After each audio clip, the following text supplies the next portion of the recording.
Hey folks, Martin here. So we're doing a repair on a Pride ET Plus. Someone has damaged the ignition barrel. Now it's very common with the Pride keys and the go-go keys, well actually all of them really.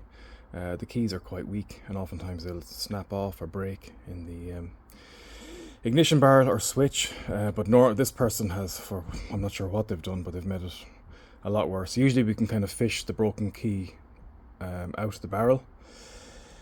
But not in this case. In this case, this barrel itself or the switch is going to have to be replaced because I'm not sure what they did, but they've absolutely wrecked it.